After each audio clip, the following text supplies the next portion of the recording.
శ్రీమాత్రే నమః. శ్రీ గురుభ్యో నమః. శుభోదయం.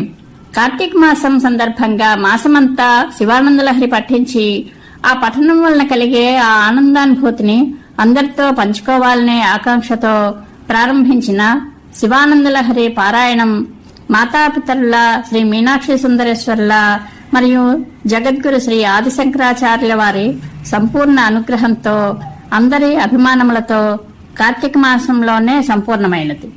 శివానందలహరిలో మొత్తం 100 శ్లోకాలున్నాయి. కార్తీక మాసంలో పూర్తి చేయాలనే సంకల్పంతో క్లుప్తంగా 22 భాగాలుగా చేయడం జరిగింది. ఒక్కొక్క శ్లోకానికి ఇంకా విపులంగా వివరణ ఇస్తే 100 భాగాలు అవుతుంది. శివానందలహరి భక్తి ప్రధానమైన ఉత్తమ స్తోత్ర గ్రంథము. శివానందలహరి అంటే శివుని సేవించేటప్పుడు ధ్యానించేటప్పుడు భక్తులు పొందే ఆనంద ప్రవాహము అని అర్థము. ఆ భక్తి ఎటువంటిదో, ఆ ఆనంద ప్రవాహము ఎటువంటిదో శివానందలహరిలో చెప్పబడింది. శంకరాచార్యుల వారు గొప్ప వేదాంతులే కాదు, మహాకవులు కూడా. శంకరుల కవిత్వము అమృత ప్రవాహము. శివానందలహరిలోని చివరి శ్లోకాలలో తన కవిత్వంలో ఉన్న సత్కవిత్వ లక్షణాలను శ్లేషాలంకారంలో శంకరులు ఇలా వర్ణించారు. సర్వాలంకారయుక్తాం సరళ పదయుతాం సాధువృత్తాం సువర్ణాం సద్భిః సంస్తూయమానాం సరసగుణయుతాం లక్షితాం లక్షణాఢ్యాం ఉజ్జద్భూషా విశేషాముపగత వినయాం ద్యోతమానార్థరేఖాం కళ్యాణీం దేవ గౌరీప్రియ మమ కవితా కన్యకాం త్వం గృహాణ. ఇందులో శంకరులు కవితా కన్యకల ఇద్దరి గుణాలను శ్లేషపూర్వకంగా వర్ణించారు. ఈ శ్లోకంలో చెప్పినట్లు శంకరులు శివానందలహరిని అలంకార బంధనంగా సరళ పదాలతో రసవంతమైన కవితా గుణాలతో లక్షణయుక్తంగా అర్థవంతంగా రచించారు. ఈ శివానందలహరిలో 98వ శ్లోకం. ఈ శివానందలహరిని శంకరులు శ్రీశైలంలో ఉన్నప్పుడు రచించారని చెప్తారు. శివానందలహరిలో సేవే శ్రీగిరి మల్లికార్జున మహాలింగం శివాలింగితం అని సపునః సాక్షాన్ మదీయే మనోరాజీవే భ్రమరాధిపో విహరతాం శ్రీశైలవాసీ విభుః అనే 2 శ్లోకాలు శ్లేషాలంకారంలో శ్రీశైల మల్లికార్జునుడిపై వ్రాయబడ్డాయి. భక్తి అంటే ఏమిటో శంకరులు శివానందలహరిలోని అంకోళం నిజబీజ సంతతి అనే 61వ శ్లోకంలో చక్కగా వివరించారు. ఈ శ్లోకంలోని ఉపమానముల సామర్థ్యంచే భక్తి వలన సాన్నిధ్య సాలోక్య సారూప్య సాయుజ్య ముక్తులు సిద్ధిస్తాయని చెప్పారు. శివానందలహరిలోని చివరి శ్లోకంలో స్తుతింపదగ్గ వారిలో శివుడు అగ్రగణ్యుడని, దేవతలలో ఎవరు ఎక్కువ మహాత్మ్యం గలవారు అనే ఆలోచన చేసే సమయంలో ఇతర దేవతలు ఊకపొట్టులా కొట్టుకుపోతారని, ఈశ్వరుడు ఉత్తమ ఫలం రూపంగా నిలుస్తాడని 100వ శ్లోకంలో చెప్పారు. దేవతలంతా జనన మరణముల గలవారని, వారిని సేవిస్తే శాశ్వత సుఖం లభించడం సందేహమని, జన్మరహితుడు అమృతరూపుడు అయిన శివుని సేవిస్తే తప్పక పరమసౌఖ్యం లభిస్తుందని శంకరులు శివానందలహరిలో 83వ శ్లోకంలో చెప్పారు. విష్ణుమూర్తి ఈశ్వరునికి బాణంగా, వాహనంగా, భార్యగా, సఖిగా, మధ్యలవాద్యగానిగా ఉండడమే కాకుండా తన కన్నును ఈశ్వరునికి పూజా పుష్పంగా సమర్పించినందువల్లే ఆయన పూజ్యతరుడయ్యాడని బాణత్వం వృషభత్వం అనే 82వ శ్లోకంలో చెప్పారు. శివుని అనుగ్రహం పొందాలంటే భక్తి ప్రధానమని, పూజా పురస్కారాదులు ఆనుషంగికములని తిన్నడు శ్రీకాళహస్తిలో సాయుధ్యమొందిన గాథను మార్గావర్తిత పాదుక అనే 63వ శ్లోకంలో చెప్పారు. శంకరులు 20వ శ్లోకంలో సదా మోహాటవ్యాంలో తన మనస్సును కోతితో పోల్చి భక్తి అనే త్రాడుతో దానిని కట్టి దానిని స్వాధీనం చేసుకోమని ఈశ్వర్ని గడుసుగా ప్రార్థించారు.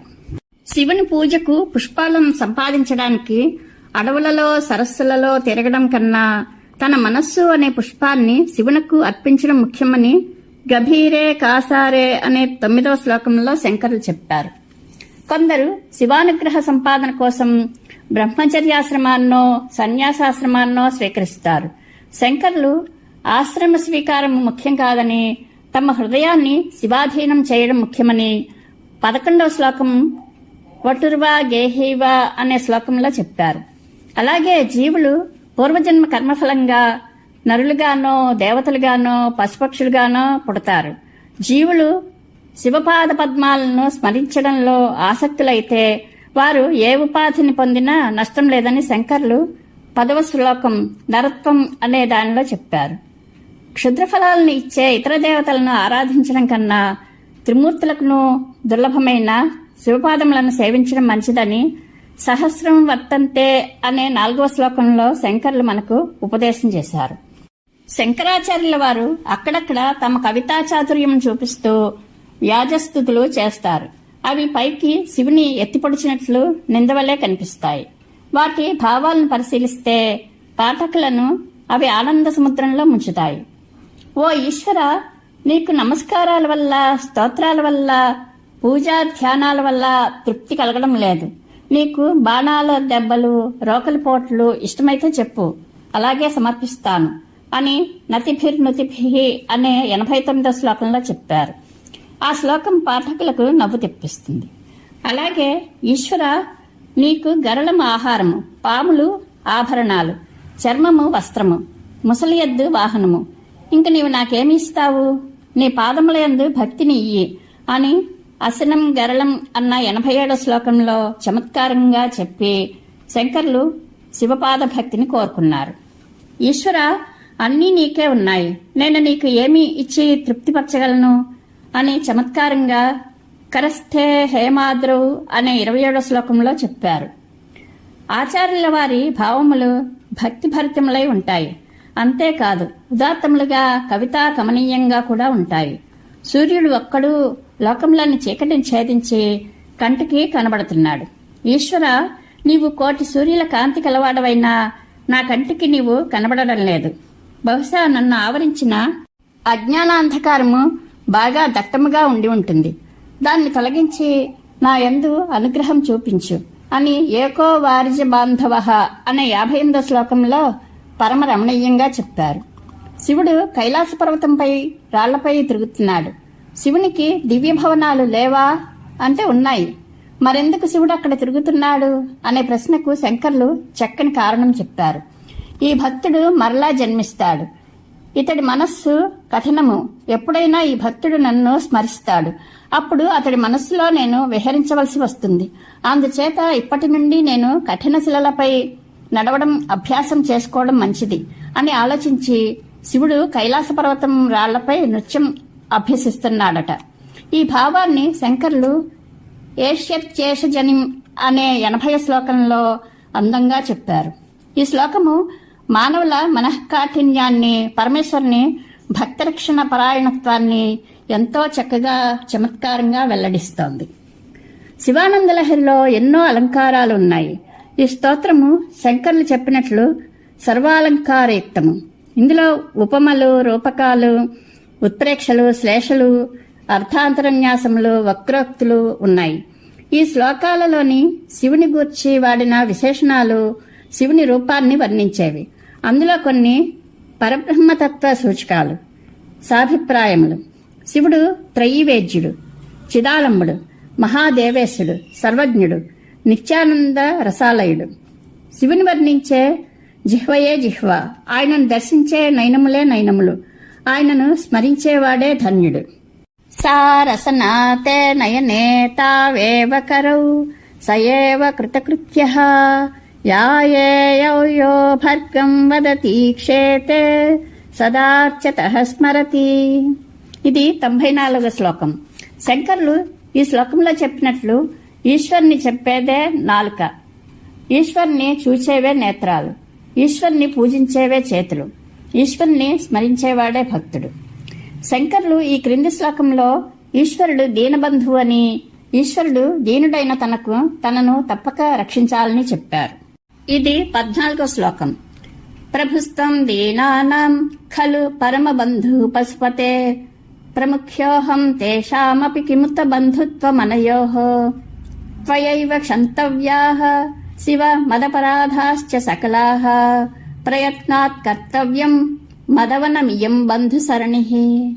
పశుపతి, నీవు దీనులకు పరమబంధుడవు.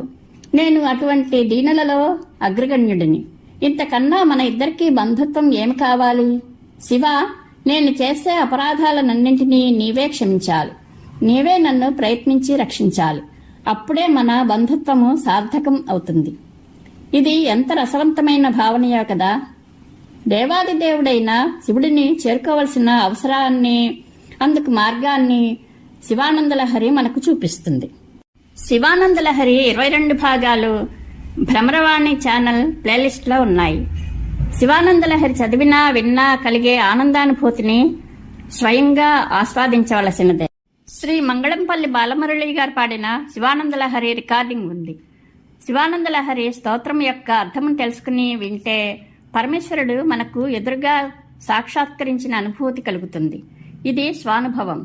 ప్రతి ఒక్కరూ శివానందలహరి విని ఆనందానుభూతిని పొందాలని, అందరికీ పార్వతీ పరమేశ్వరుల కరుణా కటాక్ష వీక్షణములు కలగాలని ఆకాంక్షిస్తూ శుభం భూయాత్.